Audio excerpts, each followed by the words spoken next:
Okay, continuing with 3.2, we are going to go over the quadratic formula. You do need to have the quadratic formula memorized.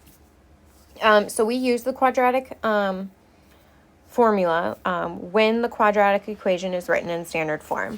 So this is standard form. That is what you are looking for. When you set it up, one side of your equation needs to equal 0, and then you can figure out what your one side is equal to 0. If you find them before one side is equal to 0, you're probably going to get the wrong answer because your C value or A or B could be different when that side equals 0. So your answer would not be the same. Okay. So then hopefully you know this. If you don't, there's a catchy song on YouTube you can look up. But your quadratic formula is used to solve for x. So we're figuring out what x equals when the quadratic equation equals 0. So you're going to do negative b. So because this one is negative b, this first one is the opposite sign from your equation. Then underneath the square root, so we're going to add or subtract whatever the square root value is. We have b squared minus 4 times a times c. And then this is all over 2a. Okay, this part is on the calculated portion of the test, so don't worry about having to do all of this by hand. You are able to use your calculator. One thing that we are going to use from the quadratic formula to start off with is the discriminant. This is also something you want to make sure you have memorized. This is useful because it can help us figure out the number of answers we have and then also the type of answers. So the discriminant is just the part of the equation underneath the square root. So it's that b squared minus 4ac. When you find the discriminant, you are going to get one number. That number tells us what we are looking for when we then go solve for x. So it's not telling us what x equals, it's just giving a description of what x is going to end up being.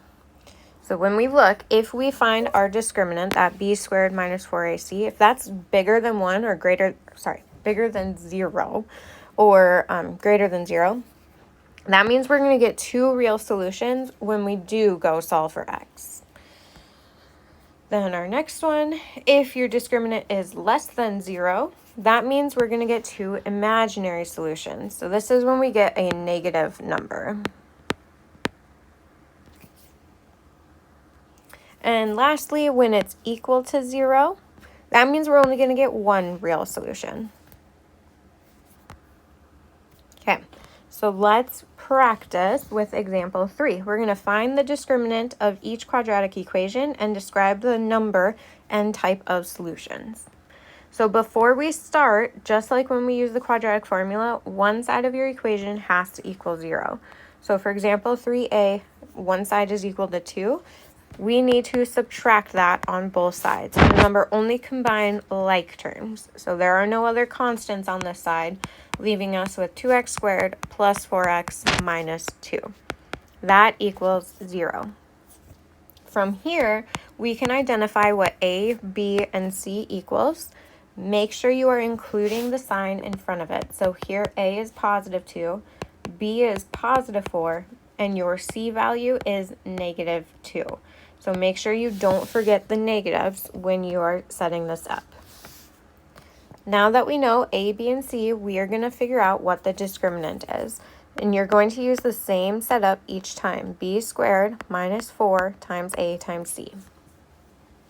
Now, if you are going to be using your calculator to figure out these numbers, I recommend always putting your b value in parentheses. That way, when you need them, they're there. And if you don't need them, it's not going to affect your answer either way. But when your b value is negative, you have to use parentheses with the squared outside. Otherwise, you are going to get the wrong answer when your b value is negative. Okay, so this one, we have b equals 4, so we will do 4 in parentheses, the squared outside of the parentheses, minus 4 times a, which is 2, times our c, negative 2. And again, you can type that into a calculator or you can simplify it by hand. I would practice typing it into the calculator just to make sure you are getting the correct numbers. This one should come out to be equaling 32.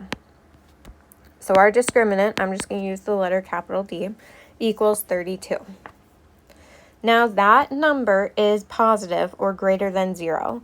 Because it is greater than 0, we are going to end up with 2 real solutions when we go and solve for x. So again, this is not what x equals, it's just the part underneath the square root when we use our quadratic formula. So for this, we get 2 real solutions.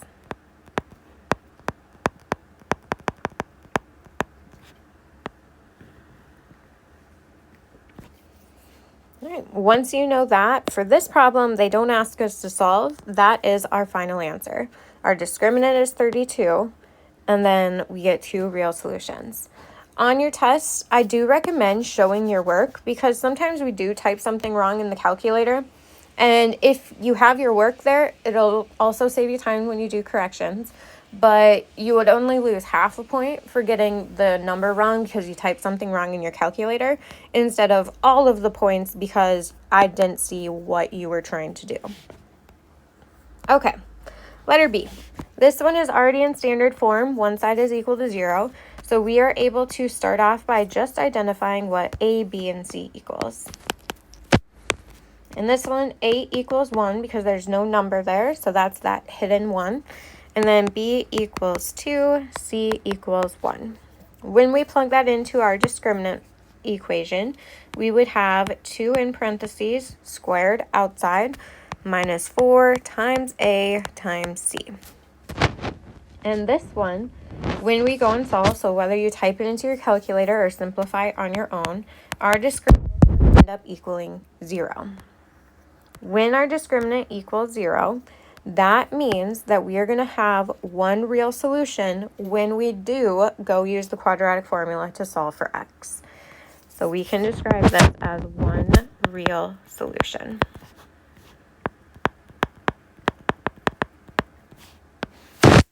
And that's our answer. Okay. Our last example for the discriminant, we have x squared plus 2x plus 5 equals 0. That means it's in standard form. So we're going to start by finding A, B, and C equals 1, B equals 2, and C equals 5. When we plug that into the discriminant, we would have 2 in parentheses squared minus 4 times A times C. And again, you can plug this into your calculator or simplify it on your own. This one, when we end up simplifying, you would get negative 16. Because that number is negative, that means you're going to get 2 imaginary answers or solutions. So again, this is not what x equals. It is just the part of the quadratic formula under the square root. So that is our discriminant and how we can use it to figure out how many answers we will get when we then go and use the quadratic formula. Okay, the next video is going to show different examples of how to use the quadratic formula in these different scenarios.